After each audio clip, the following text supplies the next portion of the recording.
चलिए बच्चों, good evening everyone, good evening. आइए बच्चों, हम लोग ऑब्जेक्टिव क्वेश्चन सॉल्व करते हैं आज की क्लास में। Introduction of BCK.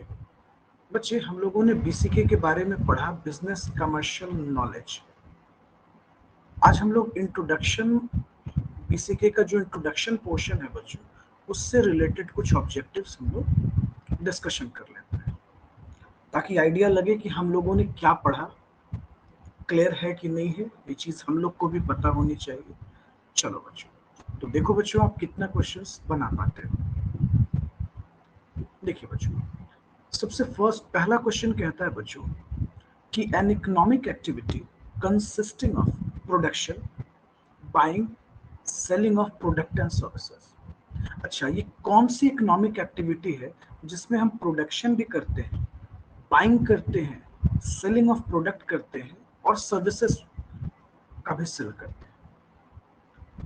तो बच्चों, राइट आंसर तो हमारा ए है बच्चों, बिजनेस में।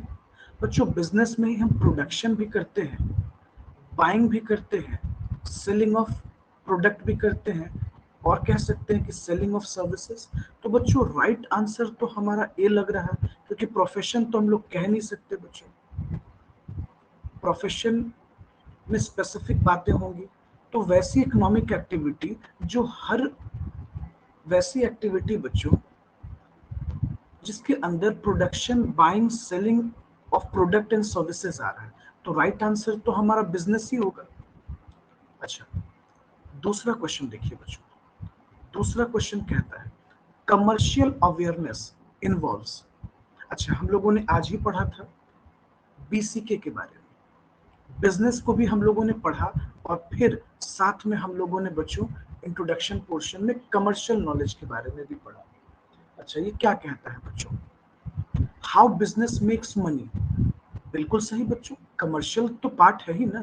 कमर्शियल अवेयरनेस का मतलब क्या हुआ कि हम किसी भी बिजनेस में पैसा कैसे बना सकते हैं, आज के कस्टमर्स का क्या वांट है। तो बच्चों, ये भी हम लोगों ने पढ़ा था कि हाउ बिजनेस मेक्स मनी, और कस्टमर की वांट क्या है, कस्टमर का प्रेफरेंस क्या है, हम लोगों ने ये भी पढ़ा था।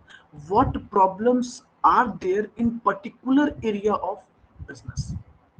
किसी बिजनेस के पर्टिकुलर एरिया, जैसे मार्केटिंग हो गया बच्चों, फाइनेंस हो गया, तो वहां क्या क्या प्रॉब्लम आ सकता है, क्या ये कमर्शियल अवेयरनेस का पार्ट नहीं है? बिल्कुल है बच्चों। तो बच्चों, कमर्शियल अवेयरनेस में तो हमारा पॉइंट ए भी सेटिस्फाई कर रहा है बच्चों। व्हाट कस्टमर वांट्स, ये भी हम कमर्शियल अवेयरनेस में पढ़ते हैं। अच्छा, बिजनेस के किसी पर्टिकुलर एरिया, जैसे मार्केटिंग हो गई, फाइनेंस हो गया, या किसी पर्टिकुलर जोन में, किसी पर्टिकुलर प्लेस पर आपके बिजनेस को क्या डिफिकल्टीज आएगी, ये भी तो हम कमर्शियल अवेयरनेस में पढ़ते हैं बच्चों। तो राइट आंसर तो हमारा ऑल ऑफ द अबव हो गया, क्योंकि बच्चों हम कमर्शियल अवेयरनेस में इन तीनों बातों को पढ़ते हैं। आइए बच्चों, क्वेश्चन नंबर 3 पर आते हैं। क्वेश्चन नंबर 3 में कहता है विच of the following statement distinguish a business from entrepreneurship. अच्छा, इसमें से कौन सी ऐसी पॉइंट है बच्चों जो बिजनेस और एंटरप्रेन्योरशिप को आपस में अलग करती है? देखिए बच्चों, ए में कहता है entrepreneurs are the business owner too. जो एंटरप्रेन्योर है वो बिजनेस ओनर भी है बच्चों। फिर कहता है all business owners are entrepreneur too. जितने बिजनेस ओनर है वो भी एंटरप्रेन्योर। और सी में कहता है बच्चों कि entrepreneur seeks out new opportunities and pursue the innovative business ideas. बच्चों, एंटरप्रेन्योर बिजनेस के ऑनर हो सकते हैं, ये गलत हम नहीं कह रहे, लेकिन बच्चों उससे भी सबसे ज्यादा तो सही यही पॉइंट लग रहा है ना बच्चों, कि जो एंटरप्रेन्योर है हमारे, जो एंटरप्रेन्योर्स हैं, seeks out the new opportunity. Entrepreneur कौन है बच्चों? जो मार्केट में नई अपॉर्चुनिटीज को देखता है, इनोवेटिव आइडियाज जनरेट करता है, वो एंटरप्रेन्योर है। तो एंटरप्रेन्योर है कौन बच्चों? जो इनोवेटिव आइडियाज जनरेट कर रहा हो, जो न्यू अपॉर्चुनिटीज क्रिएट कर रहा हो। तो बच्चों, एंटरप्रेन्योर के अगर हम एग्जैक्ट कॉन्सेप्ट पर जाएं, तो राइट आंसर हमारा सी हो रहा है बच्चों। Entrepreneur seeks out new opportunities, वो न्यू अपॉर्चुनिटीज क्रिएट कर रहा है and pursue the innovative business ideas too. आइए बच्चों, फिर हम लोग आगे चलते हैं नेक्स्ट स्टेप में।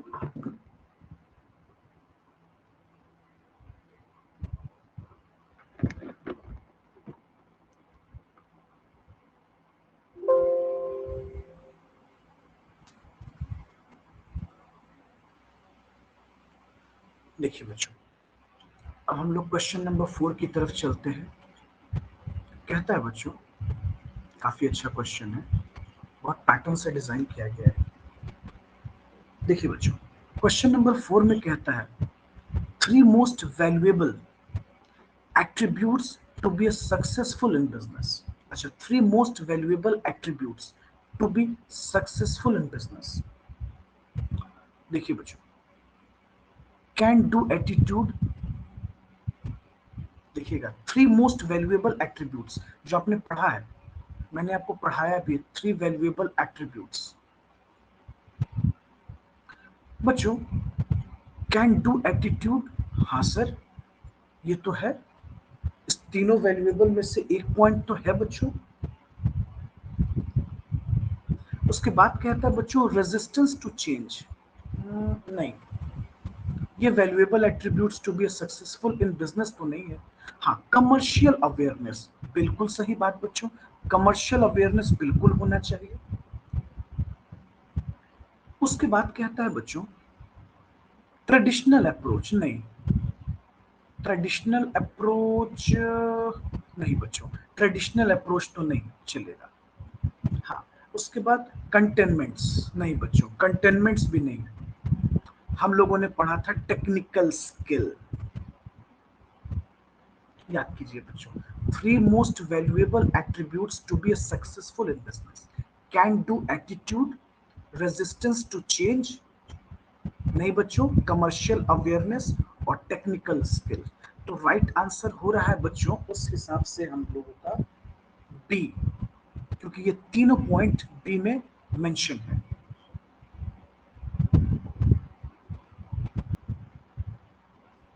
याद कीजिए बच्चों, हम लोगों ने क्लास में इस टॉपिक को पढ़ा था कि नहीं। देखिए, थ्री मोस्ट वैल्यूएबल एट्रीब्यूट्स, जो तीन सबसे हमारे वैल्यूएबल एट्रीब्यूट्स हैं। पहला,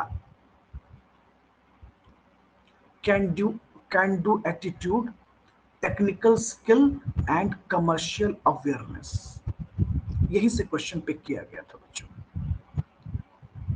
it is generally understood that to become a successful in business, three most valuable attributes, can do attitude, technical skills and commercial awareness. इसलिए कहते हैं बच्चों ध्यान रख। फिर देखिएगा बच्चों, हम लोग क्वेश्चन नंबर 5 की तरफ आते हैं। कहता है विच of the following is a business activity, इसमें से कौन से बिजनेस एक्टिविटी है बच्चों। Which of the following is business activity, manufacturing of goods है क्या, ट्रेडिंग ऑफ गुड्स है क्या, प्रोविजन ऑफ सर्विसेज है क्या, बताइए बच्चों। बच्चों, मैन्युफैक्चरिंग ऑफ गुड्स तो बिजनेस में आता है, बिल्कुल। अगर हम बात करें बच्चों ट्रेडिंग ऑफ गुड्स, ये भी आता है। प्रोविजन ऑफ सर्विसेज बिजनेस में तो ये भी आता है बच्चों। तो right answer is all of the above, क्योंकि ये तीनों आता है बच्चों बिजनेस एक्टिविटी में।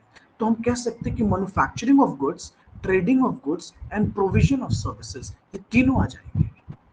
तो हमारा राइट आंसर हो गया बच्चों डी। चलिए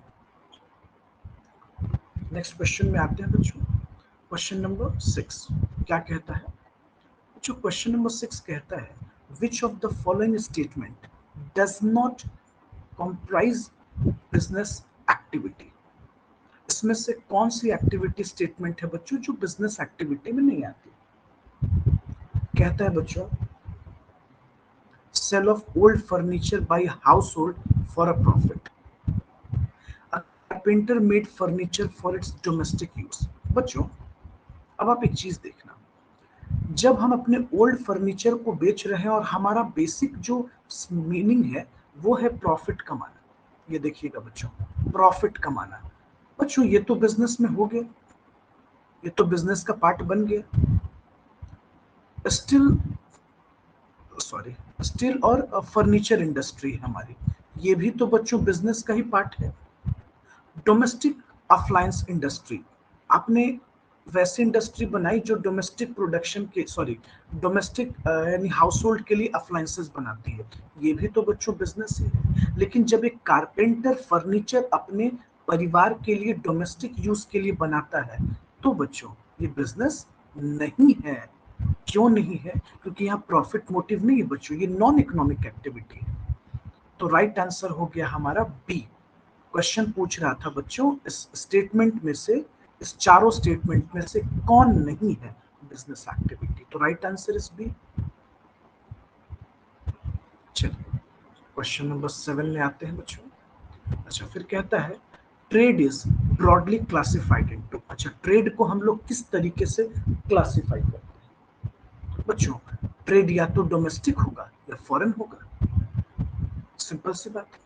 तो ट्रेड का तो क्लासिफिकेशन बच्चों डोमेस्टिक और फॉरेन होता है, तो हमारा राइट आंसर बच्चों ए है, डोमेस्टिक एंड फॉरेन, सिंपल सी बात है। आइए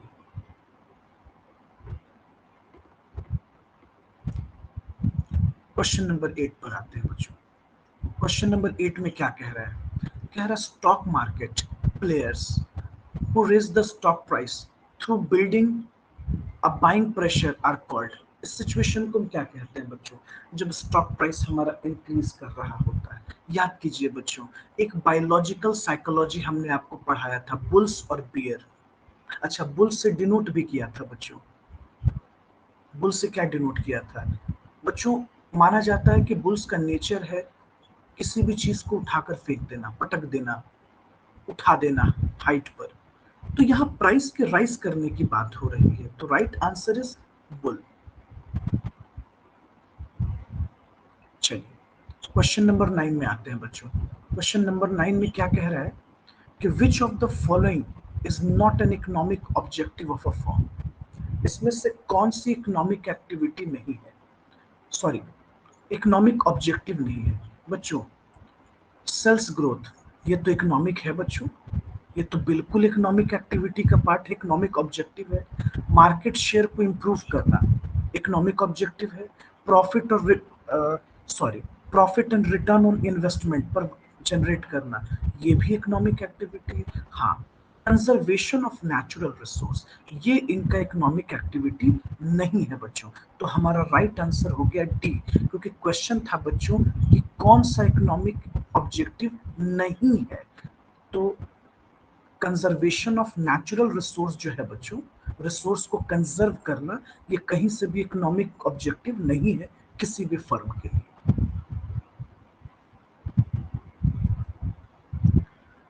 चलिए बच्चों, अब आपको मजा आ रहा होगा थोड़ा थोड़ा क्वेश्चन सॉल्व करने में, क्योंकि आपने थ्योरी के समय तो ध्यान दिया नहीं, अब आपको प्रॉब्लम हो रहा होगा।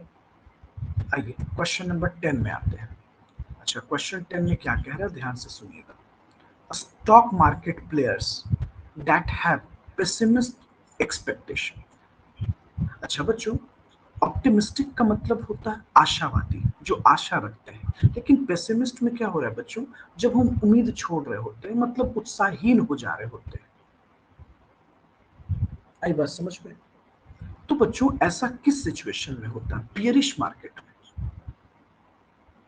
बियरिश। हम लोगों ने एनिमल साइकोलॉजी में इस टॉपिक को देखा था, बियरिश सिचुएशन। अच्छा, फिर बच्चों क्वेश्चन नंबर 11 में कहता है कि बीसीके हेल्प्स सीएस। अच्छा, बीसीके सीए स्टूडेंट को किस चीज में हेल्प कर रहा है बच्चों? Becoming more aware and responsible. हाँ जी, बिल्कुल बिल्कुल। आप बिजनेस के वर्ल्ड में एक रिस्पॉन्सिबल पर्सन बनाने के लिए कंडक्टिंग ऑडिट डिलीजेंटली, बिल्कुल, ताकि आपको बिजनेस कि हर एक एस्पेक्ट के बारे में जानकारी हो बच्चों। जब आप बिजनेस को हर तरीके से जानेंगे तो आपको ऑडिट करना भी बहुत आसान होगा, क्योंकि आप बिजनेस के हर एक दाव पेच को समझने लगेंगे। फिर कहता है handling business issues and providing solutions. बच्चों ये तीनों पॉइंट तो सही कह रहा है, ए भी, बी भी और सी भी। तो एक सीए स्टूडेंट का बीसीके इस तीनों में तो हेल्प कर रहा है। तो हमारा राइट आंसर हो गया बच्चों D. D is the right answer.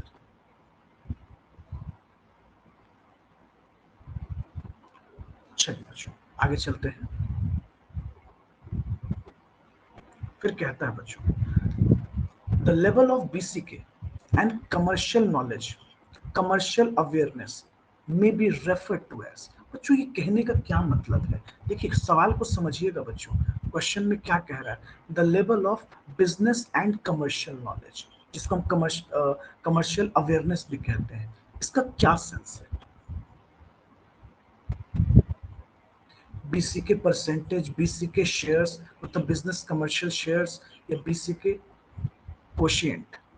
तो बच्चों राइट आंसर हमारा सी होगा बच्चों, क्योंकि परसेंटेज की यहाँ कोई बात ही बच्चों, यानी बिजनेस कमर्शियल नॉलेज आपको एक अवेयरनेस प्रोवाइड कर रहा होता है रिलेटेड टू बिजनेस। तो राइट आंसर इज सी। चलिए बच्चों क्वेश्चन नंबर 13 में आते हैं। क्वेश्चन नंबर 13 में क्या कह रहा है बच्चों? Which of these is true about updating the level of BCK. अच्छा बीसीके के बारे में, अपडेशन के बारे में कह रहा है बच्चों। देखिएगा क्वेश्चन तो बहुत अच्छा है। कहता है बच्चों कि which of these are true about updating the level of BCK, मतलब बिजनेस कमर्शियल नॉलेज के अपडेटिंग की बात हो रही है। कहता है बच्चों non commerce background is a negative for improving BCK. नहीं बच्चों, नहीं नहीं बिल्कुल नहीं, ऐसा कुछ नहीं है। ये कहीं से भी ट्रू नहीं है बच्चों, ये कहीं से भी ट्रू नहीं है। कहता है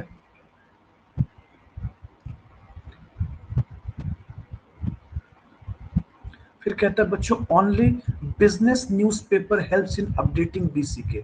बिल्कुल भी नहीं। फिर तीसरे पॉइंट पे कहता है बच्चों even a TV commercial can impart the knowledge. हाँ I agree, I agree. TV commercials बच्चों कहीं ना कहीं बीसीके के नॉलेज को एक अपर लेवल पे ले जाते हैं।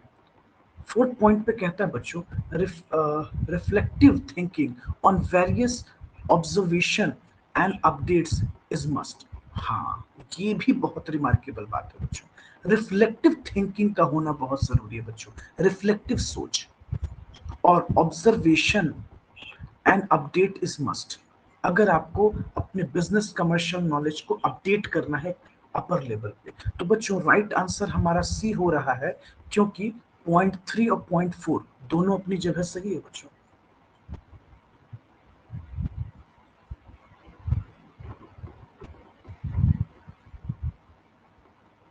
आइए क्वेश्चन नंबर 14 पर आते हैं बच्चों।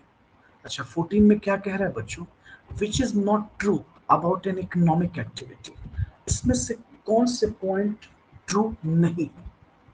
Measured in terms of money, pragmatic approach driven by emotions and sentiments adds value to national income। ध्यान से समझिएगा बच्चों क्या कह रहा है। बच्चों कहता है which is not true about economic activity. बच्चों measure in terms of money ये तो ट्रू है ना, इकोनॉमिक एक्टिविटी का तो ये सबसे बड़ा कैरेक्टर होता है बच्चों, measure in terms of money. अच्छा अगर हम कहें बच्चों प्रैक्टिकल अप्रोच पर, तो प्रेगमेटिक अप्रोच रखता है इकोनॉमिक एक्टिविटी बच्चों, एक प्रेगमेटिक अप्रोच रखता है ना। फिर बच्चों driven by emotions and sentiments, sentiments और इमोशंस पर कहीं ना कहीं बेस्ड है। नहीं बच्चों बिल्कुल नहीं, इमोशन और सेंटिमेंट्स पे तो नॉन इकोनॉमिक है। तो राइट आंसर हो गया बच्चों अपना सी। ठीक है, क्योंकि पूछ रहा था बच्चों विच is not true about economic activity, कौन सा ट्रू नहीं है, तो ये इमोशन और सेंटिमेंट्स पे नहीं होता। आइए क्वेश्चन नंबर 15 पे आते हैं। क्या कह रहा है सुनिएगा। कहता है बच्चों, activity performed without any regard to monetary gain. अच्छा, without any monetary gain, question बहुत अच्छा है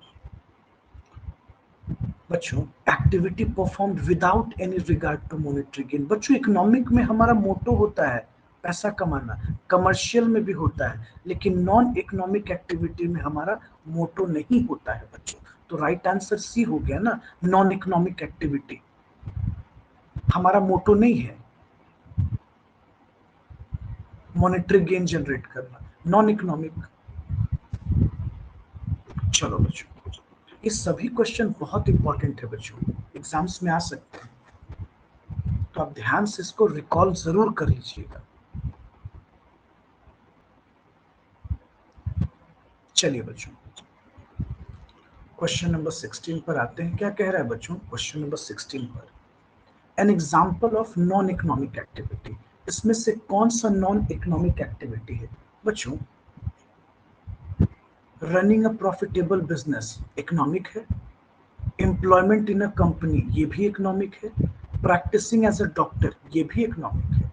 लेकिन जब हम manufacturing goods for charitable purpose, बच्चों जब हम चैरिटेबल पर्पस के लिए प्रोडक्शन कर रहे हैं या मैन्युफैक्चरिंग कर रहे हैं, तो ये इकोनॉमिक एक्टिविटी नहीं है। तो राइट आंसर हो गया बच्चों हमारा डी।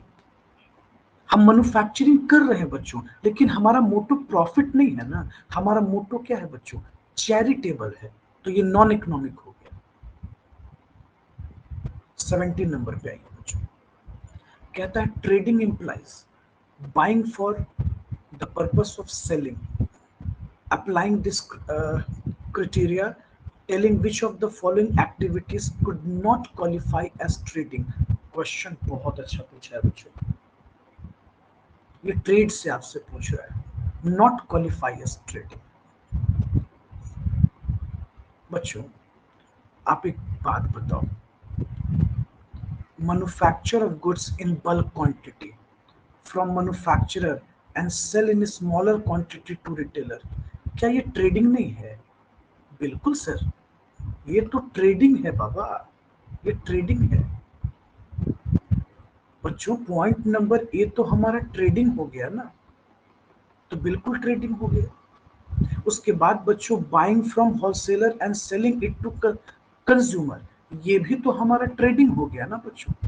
अमेजोन वगैरह जिस तरीके से करता है, ट्रेडिंग हो गया।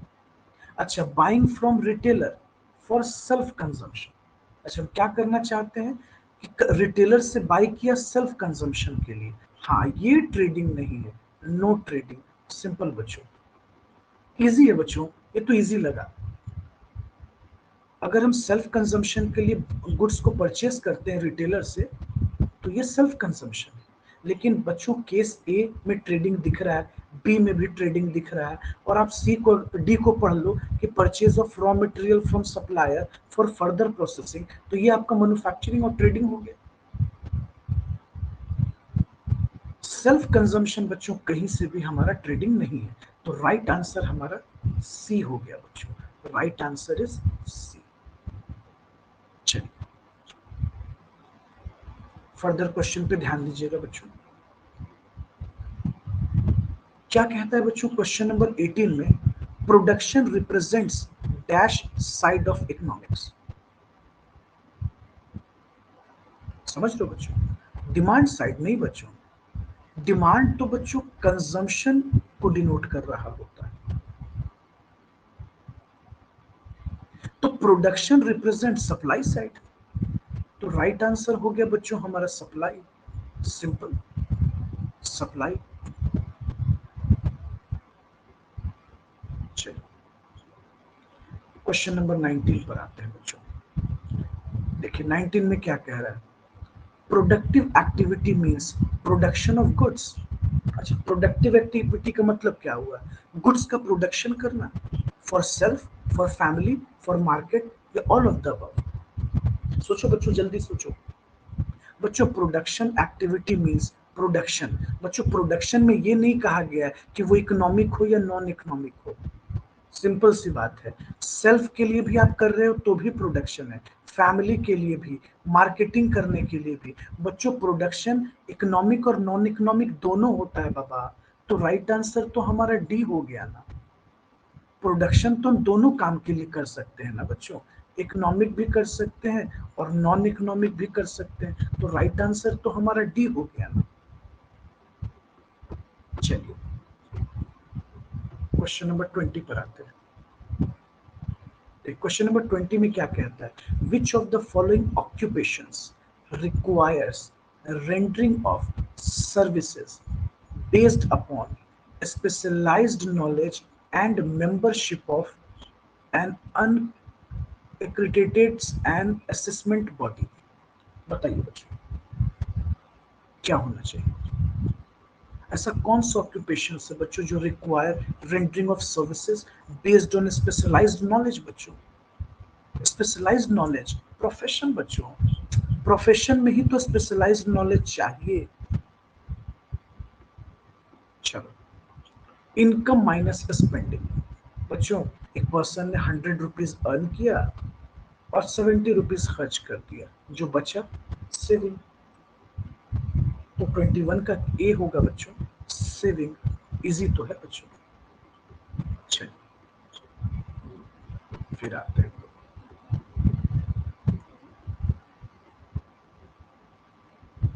कहता है बच्चों ट्रांसफर ऑफ इंटरेस्ट एग्जिस्ट, जब हम अपने इंटरेस्ट हित को ट्रांसफर करते हैं कहा,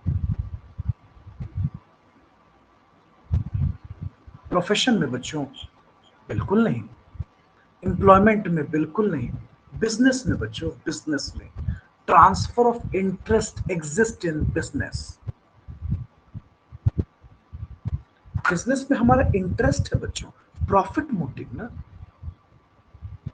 चलिए फिर नेक्स्ट क्वेश्चन में आते हैं बच्चों। क्वेश्चन नंबर 23 में क्या कहता है, occupation in which people works for other and get remunerated in return is known as. इसको हम क्या कहते हैं, एम्प्लॉयमेंट बच्चों, सिंपल एम्प्लॉयमेंट। हम दूसरे के लिए काम करते हैं, बदले में हमें सैलरी मिलता है, एम्प्लॉयमेंट। चलो 24 में कहता है बच्चों, क्वेश्चन नंबर 24 देखिएगा, इकोनॉमिक एक्टिविटीज में भी classified into business dash and employment. Profession बच्चों, बिजनेस, प्रोफेशन और एम्प्लॉयमेंट, सिंपल सी बात है। इकोनॉमिक एक्टिविटीज इसमें ये तो सबसे इजी है बच्चों, इसमें तो दिमाग ही नहीं लगाना है। ऐसा क्वेश्चन आ जाए तो आप तो तुरंत बना दोगे। चलिए क्वेश्चन नंबर 25 पर आइए बच्चों। कहता है what is the psychological motive of employment. Psychological motive क्या है बच्चों एम्प्लॉयमेंट का। बच्चों हम एम्प्लॉयमेंट में अपने लाइवलीहुड्स को चलाना चाहते हैं, हम अपने लाइफ को चलाना चाहते हैं। सिंपल सा हमारा मोटिव प्रॉफिट बिजनेस में होता है बच्चों, एम्प्लॉयमेंट में नहीं होता। तो साइकोलॉजिकल मोटिव होता है earning livelihoods. B, B is the right answer. फिर देखिए क्या बोलता है बच्चों, which of the following statement describe the best joint Hindu या हिंदू अनडिवाइडेड फैमिली बिजनेस। याद कीजिए बच्चों जल्दी जल्दी, हम लोगों ने क्या पढ़ा था। It is a form of business particulars to and recognized as such in India। चलो चलो जल्दी जल्दी याद करो क्या पढ़ा था हम लोगों ने। हाँ बच्चों, HUF is a form of business. याद कीजिए बच्चों, HUF जो है फॉर्म ऑफ बिजनेस है जो हमारे इंडिया में रिकॉग्नाइज किया जाता है। ए अच्छा आगे भी देखते हैं बच्चों। कहता है every family business is in fact HUF business. नहीं नहीं नहीं, ऐसा नहीं है। हर फैमिली बिजनेस HUF नहीं है। अंबानी परिवार का HUF नहीं है बच्चों, वो तो कंपनी है। अच्छा सी पर आते हैं, in HUF business there is a family involvement in a business. हाँ जी, तो बच्चों सी भी तो राइट आंसर है। HUF बिजनेस में फैमिली का इन्वॉल्वमेंट होता है बिजनेस में। तो बच्चों ए भी सही है और हमारा सी भी सही है। तो राइट आंसर क्या हो गया, राइट आंसर तो डी हो गया ना बच्चों। D is the right answer.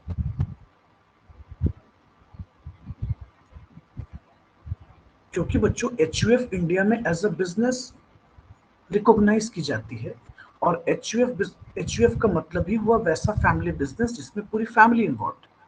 तो ए एंड सी बोथ।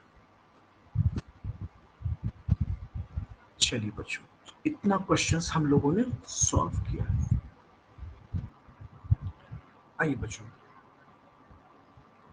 हम लोग आगे चलते हैं, क्वेश्चन नंबर 27 को सॉल्व करते हैं। चलिए बच्चों, क्वेश्चन नंबर 27 में क्या कह रहा है, जरा ध्यान दीजिए बच्चों। क्वेश्चन नंबर 27 में कह रहा है विच of the following is not an advantage of single ownership. इसमें से कौन सा एडवांटेज नहीं है बच्चों? आइए बच्चों याद कीजिए, रिस्क शेयरिंग। बच्चों एडवांटेज नहीं है, रिस्क भी आपको अकेले शेयर करना पड़ता है सोल प्रोप्राइटरशिप में। Business growth. अच्छा बच्चों एक बात बताओ, आपको लगता है कि रिस्क को शेयर करना कोई एडवांटेज वाली बात है? लॉस को बियर करना, पूरा रिस्क अकेले देखना, ये कहीं से एडवांटेज वाली बात है? तो बच्चों रिस्क शेयरिंग भी तो एडवांटेज नहीं हुआ। अच्छा फिर कहता है बिजनेस ग्रोथ। बच्चों बिजनेस ग्रोथ तो एडवांटेज है ना, आप सोचो। कह रहा नॉट एन एडवांटेज। बिजनेस का ग्रोथ होना सोल प्रोप्राइटरशिप में तो बेनिफिट आपको अकेले मिलेगा, वो तो एडवांटेज है। अच्छा उसके बाद क्या कह रहा है बच्चों, पूलिंग ऑफ कैपिटल। पूरा कैपिटल आपको अकेले लगाना पड़ता है। तो बच्चों ए बी और सी, बच्चों ये तीनों तो कहीं से भी एडवांटेज नहीं लग रहा ना। तो right answer is D. D is the right answer. क्योंकि बच्चों ना ए एडवांटेज है, ना बी, ना सी। और डी में कह रहा है बच्चों ऑल ऑफ द अबव। चलिए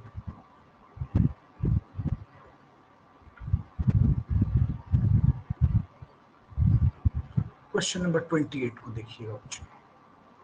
28 में क्या कहता है, विच of the following is not an advantage of joint ownership.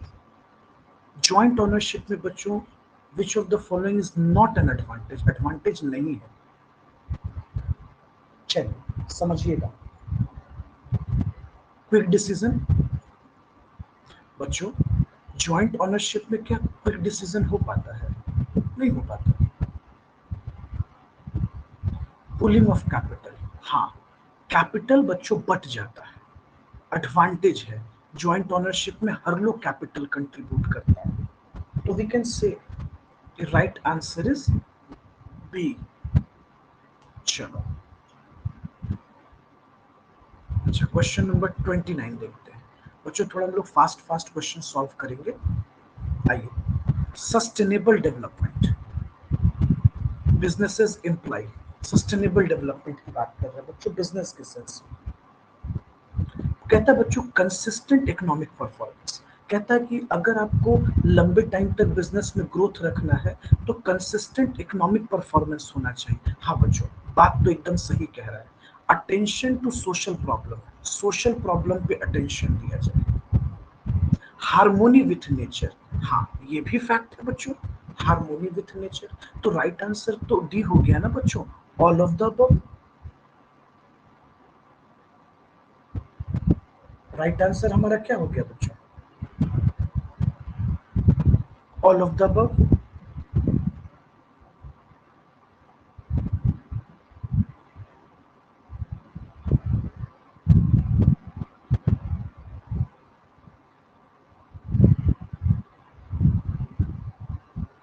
चलिए, तो सस्टेनेबल डेवलपमेंट का बिजनेस में मतलब है बच्चों कि इकोनॉमिक परफॉर्मेंस हमेशा कंसिस्टेंट होनी चाहिए। सोशल प्रॉब्लम्स पे अटेंशन रखना है कि मार्केट में हमारे प्रोडक्ट का किस तरीके से सोशल प्रॉब्लम है, उसको हम शॉर्ट आउट रखें, और हार्मोनी विद द नेचर। चलिए क्वेश्चन नंबर 30 पर आते हैं बच्चों। क्या कह रहा है, कहता है बच्चों कि personal interest in a business personal interest in business is more in HUF, partnership, sole proprietorship. बच्चों sole proprietorship, right answer is sole proprietorship. बच्चों सोल प्रोप्राइटरशिप में पर्सनल इंटरेस्ट बिजनेस में ज्यादा होता है कंपेरेटिवली एचयूएफ और पार्टनरशिप और LLP के। चलिए क्वेश्चन नंबर 31 पे आते हैं। क्या कहता है बच्चों? Non corporate entity includes, non corporate में कौन कौन आएंगे बच्चों? बच्चों सोल प्रोप्राइटरशिप, एचयूएफ और पार्टनरशिप कॉर्पोरेट में थोड़े ना आते हैं, नॉन कॉर्पोरेट हो गए ना।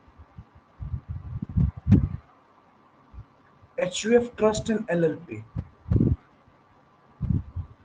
फिर कहता है बच्चों सी में partnership, LLP and private companies, sole proprietorship, LLP and partnership.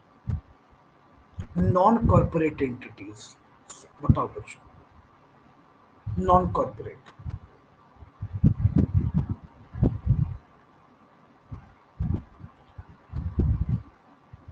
बच्चों ए इज द राइट आंसर। अच्छा आप कॉम्बिनेशन चेक करो बच्चों, बी में एलएलपी को लगा दिया और ट्रस्ट को, और सी में इसने प्राइवेट कंपनी रख दिया, और डी में एलएलपी और पार्टनरशिप रख दिया, और जबकि ए में कहता है sole proprietor, HUF and partnership. तो नॉन कॉर्पोरेट एंटिटीज क्या है बच्चों?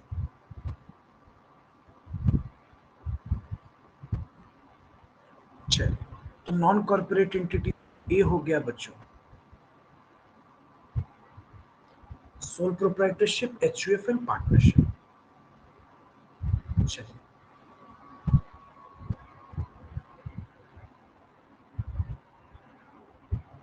32 पर आते हैं बच्चों, बड़ा अच्छा क्वेश्चन है। क्या कहता है ध्यान से सुनिएगा। कहता है बच्चों which of the following statement characterise the best non economic activity. अच्छा बेस्ट नॉन इकोनॉमिक, वाह।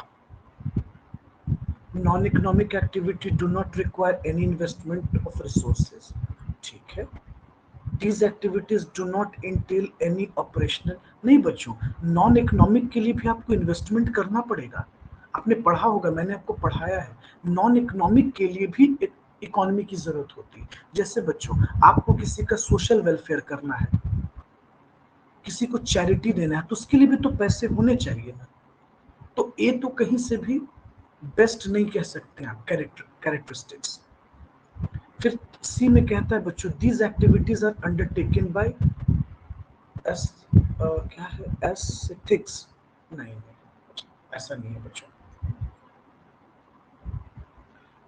और डी में कहता है बच्चों कि the underlying purpose of this activity is not earning of livelihoods but social, psychological और स्पिरिचुअल सेटिस्फैक्शन। हाँ ये बच्चों सबसे बेस्ट एग्जाम्पल बन रहा है non economic. The underlying purpose of this activity is not earning of livelihoods, ना तो लाइवलीहुड्स बट सोशल, आप चाहते हैं साइकोलॉजिकल सेटिस्फैक्शन मिलता है और स्पिरिचुअल सेटिस्फैक्शन मिलता है। ये बात सही है बच्चों।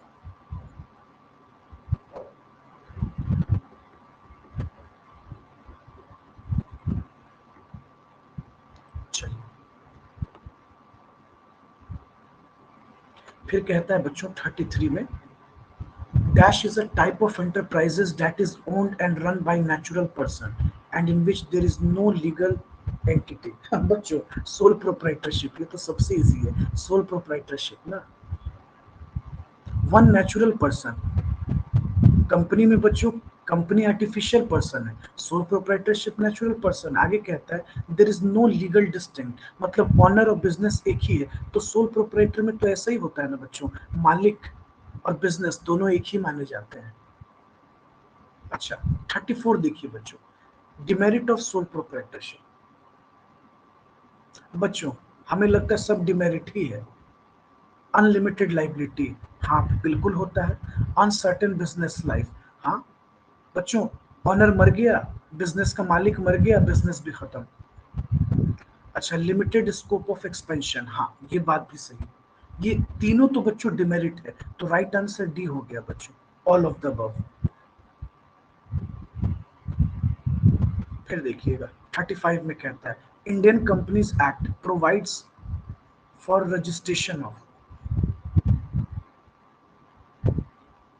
प्राइवेट लिमिटेड और public limited, one person company and small differents company, या ऑल ऑफ द अबव। बताइए बच्चों क्या होना चाहिए? All of the above. बच्चों इंडियन कंपनी एक्ट के अकॉर्डिंगली हर कंपनी का रजिस्ट्रेशन होना चाहिए, सिंपल सी बात है। चलिए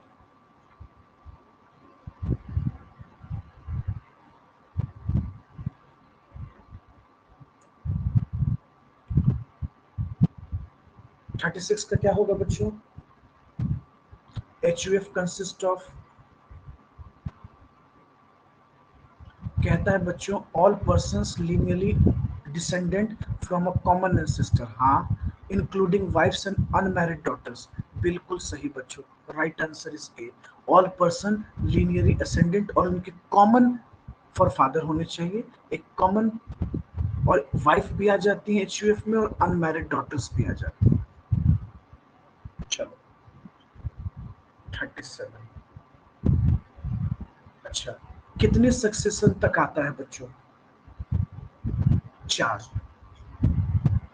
the successive generation of an undivided family is known as, अच्छा सक्सेसिव मतलब 4 पुस्तक, इसके अलावा जैसे ये मिस्टर एक्स हैं तो इनकी 3 पीढ़ी, अच्छा चौथी डिवीजन के लिए, तो सक्सेशन में ये तीन हुए और टोटल 4 हुए, तो राइट आंसर इज 3 बच्चों। सक्सेसिव जनरेशन मतलब उस पर्सन के बाद कितना जनरेशन आता है एचयूएफ में, तो 3 जनरेशन।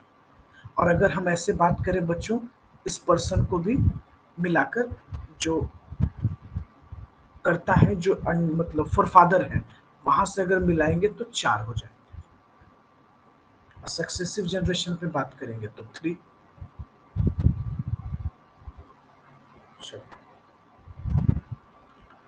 38 में क्या कहता है बच्चों? Which of the following is not true about HUF? कहता है बच्चों there is uncertainty as to the faith of HUF entity as going concern. नहीं नहीं, ये सही है बच्चों, गोइंग कंटिन्यूटी होती है, बाकी मेंबर कंटिन्यू करेंगे। Which of following is not true? अच्छा ownership in a family business arises by birth, नहीं, हाँ ये ट्रू नहीं है बच्चों, ये तो गलत है, ये तो साफ गलत है। क्या कह रहा है बच्चों? Ownership in family business arises by birth और एग्रीमेंट, प्रॉपर्टी में राइट हो जाता है बच्चों, ये बात सही है। ठीक है चलिए 39 में कहता है बच्चों, क्वेश्चन नंबर 39 में find the out one out of following questions. इसमें से आउट कौन है? Industrial production, inflation, retail sale, new order of plant machinery. बच्चों महंगाई, महंगाई इसमें आउट वन आउट नहीं लग रहा है आपको कि new order for plant and equipments? सोचो जरा,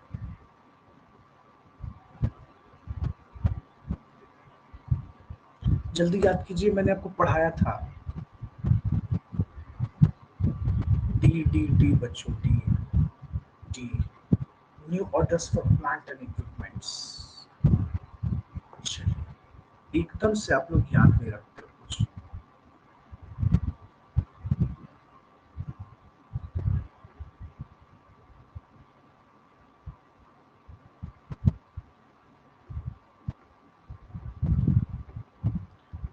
बच्चों 41 में पूछ रहा है which one is not the features of LLP? बच्चों it is a legal entity separate from its member, not a feature, feature नहीं है। No limit on maximum number of, ये तो फीचर्स है बच्चों। बी भी इसका फीचर्स है। Every partner is only the agent of firm, ये भी फीचर्स है। Registration of firm is administration, sorry administrating authority, ये भी फीचर है। तो which one is not a feature? Right answer is बच्चों A, A. It is not legal. चलिए, business का ऑर्गेनिक ऑब्जेक्टिव क्या होता है बच्चों? सेल्स जो ऑर्गेनिक ऑब्जेक्टिव है बच्चों, फिटनेस ऑफ ह्यूमन रिसोर्स ये भी है, प्रोडक्ट यूसेज एंड डिस्पोजल ये भी है। तो राइट आंसर तो डी हो गया ना बच्चों। ये तीनों तो ऑर्गेनिक ऑब्जेक्टिव में ही आते हैं। चलिए, ideal corresponds to a business commercial knowledge. Social नहीं बच्चों, सस्टेनेबल डेवलपमेंट बच्चों, ये आइडियल माना जाता है बिजनेस कमर्शियल नॉलेज का। हम चाहते हैं कि हमारा बिजनेस जो है लंबे टाइम सस्टेन करे बच्चों, सस्टेनेबल डेवलपमेंट। चलिए चलिए बच्चों, नेक्स्ट और फर्दर क्वेश्चन सॉल्व करेंगे। ये सब कुछ कुछ वीवीआई क्वेश्चन है बच्चों, जैसे 49 ये सब इंस्टीट्यूट पूछ चुकी है एक दो बार, तो ये सब इंपॉर्टेंट क्वेश्चन है, तो ध्यान रखना है। चलिए, थैंक यू एवरीवन बच्चों।